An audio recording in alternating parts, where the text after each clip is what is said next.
Management જોડાઈ રહ્યું છે. કિસ્ટ એટલે કે કિસ્ટના ફાઉન્ડર અને સીઈઓ આપણી સાથે જોડાઈ રહ્યા છે. પરિણામો આવ્યા હતા એમના, સારા પરિણામો છે. પ્રોફિટ ઓલમોસ્ટ એમનો યર ઓન યર બેઝિસ પર 60% જેટલો વધતો જોવા મળ્યો છે. પ્રી પ્રોવિઝનિંગ ઓપરેટિંગ પ્રોફિટ એમાંથી 42% જેટલો વધ્યો છે.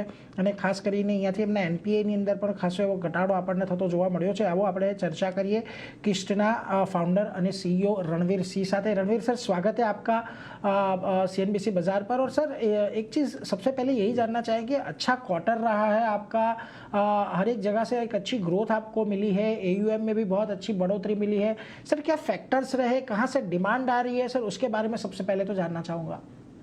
बिल्कुल, पहले धन्यवाद मुझे इस शो में बुलाने के लिए।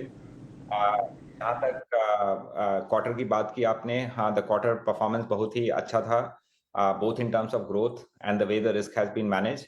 आई थिंक तीन फैक्टर्स थे जिन्होंने कंट्रीब्यूट किया है इसके लिए. फर्स्ट एंड फॉरमोस्ट, हमने at the beginning of the quarter और उससे एक क्वार्टर पहले ही, because of all this West Asia crisis plus the liquidity issues in the market, we have started, हमने अपने रिस्क को मैनेज करने के लिए थोड़ा बहुत सारे कदम लिए थे. ये कदम यूजली अराउंड पुटिंग जो रिस्की कस्टमर्स हैं उनको एक्सेप्ट ना करें. हमने कुछ ज्योग्राफीज में लेंडिंग भी बहुत कम कर दिया था. And because of that, the risk has maintained very well. That is one big factor. The second big factor is, see, हमारे पास बहुत बड़े संख्या में कस्टमर्स हैं, some 12.25 million customers. ये कस्टमर्स जो हाई क्वालिटी कस्टमर्स हैं, इसमें से close to around 70-75%. So whenever we see a situation like this, whenever we have to drive a growth, when the market situation उतना सही नहीं होता है, तो हम इन लोगों को ज़्यादा एक्सपोजर देते हैं जो हाई क्वालिटी हैं. That helps in maintaining the risk. But more importantly, over time हमने इतने साल से बिजनेस कर लिया और रिपीट कस्टमर्स जो आते हैं, जो तीसरा रीजन है विच हैज कंट्रीब्यूटेड, आप देखेंगे इस क्वार्टर में रिपीट परसेंटेज भी थोड़ा बढ़ा है एंड उसने भी इस ग्रोथ को सपोर्ट करने के लिए मदद किया है. जी सर. सर, एक चीज़ आपसे ये भी जानना चाहूँगा, आपका जो टोटल एयूएम है उसमें से लगभग 92% पर्सनल लोन से आप डिराइव करते हैं. सर, इसमें से कितनी लोन ऐसी है कि जो डिजिटल प्लेटफॉर्म के माध्यम से आ रही है और या कोई और चैनल से आ रही है, अगर उसके बारे में थोड़ा बता पाए. बिल्कुल. सो मेरा अगर आप बुक देखेंगे, 92% इज पर्सनल लोन और 8% लैप है, लोन अगेंस्ट प्रॉपर्टी. ये जो 92% है, 100% ऑफ दिस 92%, पूरा 100% is coming from digital channel. जो मैंने 1,20,00,000 कस्टमर्स की बात की, नॉट अ सिंगल कस्टमर जिससे साथ मेरी कभी मुलाकात हुई है या मेरे कोई कंपनी वालों की मुलाकात हुई. Of course I speak to the customer, I understand, but that is more post facto. So 100% of the 92% is fully digital, not a single branch required, nothing. But जब 8% की बात आती है जो लोन अगेंस्ट प्रॉपर्टी है, आपको मालूम है जिस तरह loan against property process work करता है बिकॉज ऑफ कोलैटरलाइजेशन, मतलब आपको एसआरओ ऑफिस में जाके अपना प्रॉपर्टी पे क्लेम लिखना पड़ता है, उसके लिए ब्रांचेस जरूरत होती है. वो जो 8% बिजनेस है उसके लिए 101 ब्रांचेस है मेरे पास और वहां से ये बिजनेस होता है. ओके. तो सर, ये मैं हिस्टोरिकली भी देख रहा था, आपका जो लोन मिक्स है उसमें सबसे ज़्यादा जो परसेंटेज है वो पर्सनल लोन से ही आ रहा है. तो सर, क्या सर ये लोन मिक्स में कुछ और चेंज हो, या तो एलएपी का थोड़ा जो आपका पोर्शन है वो बढ़ाने के लिए कोई अभी स्ट्रैटेजी है कि आपका फोकस सोनली रिटेल पर ही ज़्यादा रहेगा? सो आप बिल्कुल सही कह रहे हैं. अगर आप हिस्ट्री में जाएंगे, इनफैक्ट 2 साल पहले जाएंगे, 2.5 साल पहले जाएंगे, तो लैब का शेयर 0 होता था बिकॉज उस समय तो हमने लैब चालू भी नहीं किया था. But at the beginning of the last year, which is beginning of FY26, the lab share was 2.5%. That 2.5% has already become 7.7%. हमारा लैब पे बहुत अच्छा फोकस है. Now the reason this percentage is not increasing compared to the growth, underlying growth that you see, because मेरा personal loan growth जो है वो बहुत तेजी से बढ़ रहा है. अगर आप मेरा historical growth देखेंगे तो last year it was 73%, but otherwise in an absolute level मेरा lab business is also growing almost at the same level as the personal loan, if not at a better level. but उसको थोड़ा time लगेगा जब तक वो एक significant portion हो सकता है बुक का.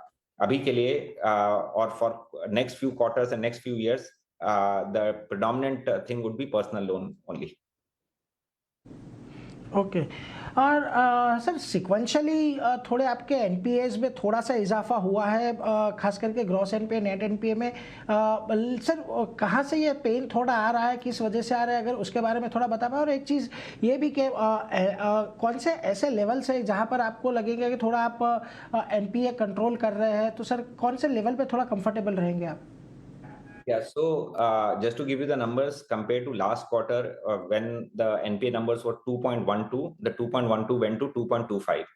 हमने जब लास्ट क्वार्टर, ये वाले क्वार्टर नहीं, last quarter which is March quarter का अर्निंग जब हमने डिस्क्लोज किया था, one of the thing we said very emphatically that हमारा guidance on the gross NPA is 2.25% and we have stuck to that guidance.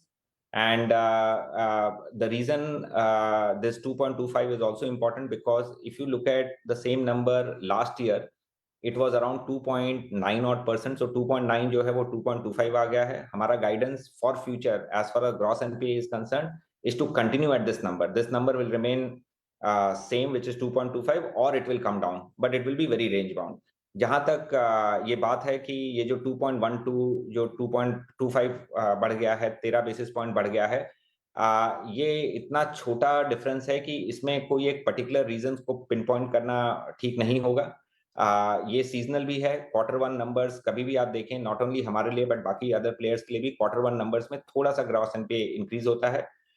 जो जब तक क्वार्टर फोर आता है वो वापस फिर कम होना चालू हो जाता है. This is slightly industry wide phenomena also because people are shifting few things and so on and so fourth.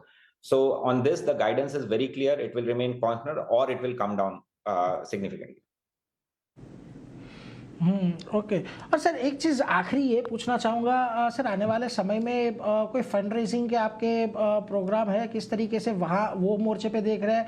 क्योंकि अभी जो हमारे सिचुएशन है जो इंटरेस्ट रेट की, उसमें सर डिपॉजिट्स बैंकों को मिलना है मुश्किल है, तो आप किस किस तरीके से वहाँ पर सर अभी मैनेज कर रहे हैं? जहाँ तक डेट फंड की बात है, हमारा बहुत ही बड़ा प्लान है to raise debt. And you are right कि लिक्विडिटी बीच में थोड़ा इश्यूज चल रहा था, लेकिन हमारा बहुत बड़ा प्लान है. इनफैक्ट ये नंबर्स में नहीं आया बिकॉज ये जून के एंड के बाद हुआ.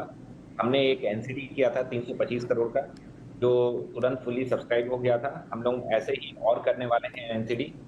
The reason I am not doing in a very big way right now because अभी हम लोग का लिस्टिंग 2.5 महीने पहले ही हुआ है. सो लिस्टिंग से जो पैसा आया है वो हमारे बैलेंस शीट में है, हमें उसको यूटिलाइज करना है. So we are running with extra cash right now.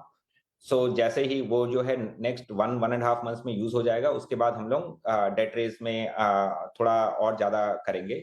पहली बात ये. दूसरी बात ये बताने का बहुत इंपॉर्टेंट होगा कि हमारा रेटिंग इंप्रूव हो गया फरवरी में. क्रिसिल ने हमें A-1 रेटिंग दिया है और उस A- रेटिंग से अभी जो हमारे सारे न्यू बोरोइंग्स हो रहे हैं वो 200 से 250 बेसिस पॉइंट लोअर कॉस्ट पे हो रहे हैं. Despite all the liquidity situation that you are talking about, we haven't faced any problem because of that. Plus अगर आप मेरा डेट इक्विटी रेशियो देखेंगे वो 1 से नीचे है, तो मेरे पास बहुत ज्यादा लैटिट्यूड है, लेवरेज है to go to the banks and borrow more at a rate which is applicable for a A- rating. This is also benefiting us because अगर आप मेरा पुराना रेट देखेंगे वो बहुत ज्यादा होता था. Because that was the rate which existed. It was most in the range of 14.4 14.5, जो बहुत सेक्युलर वे में कम होता जा रहा है. तो सर ये साल के अंत तक अगर हम एक बात करें, तो आप कौन से ऐसा नंबर्स देख रहे हैं? क्रेडिट कॉस्ट आपका कहाँ तक थोड़ा श्रिंक होने की कोई अपेक्षा है आने वाले समय में, या तो आने वाले क्वार्टर में सर? बिल्कुल.